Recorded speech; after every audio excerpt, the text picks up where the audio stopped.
Félicia, 92 ans, découvre l'exposition de sa petite fille Aurore. J'ai 18 mois sur cette photo. Une vingtaine de témoignages, ceux des descendants de soldats portugais restés en France après la Grande Guerre. Voilà. 18 mois, 18 92 ans aujourd'hui. Voilà. Commencement de la famille. Un hommage au père de Félicia, ainsi qu'à tous ces soldats portugais qui ont participé à la bataille de la Lys.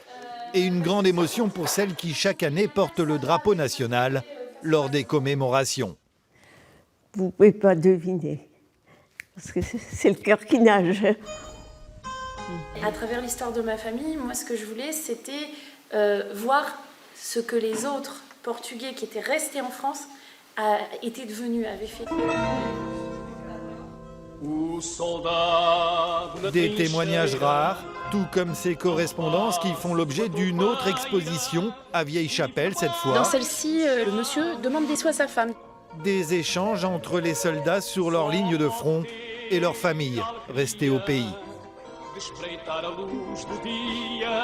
On voit aussi que les familles sont à la manœuvre, enfin quand je dis à la manœuvre, c'est-à-dire qu'ils sont inquiets parfois même pour les soldats et donc ils envoient très régulièrement des lettres. On a des lettres de tantes, de frères, parfois même de deux frères sur différents fronts.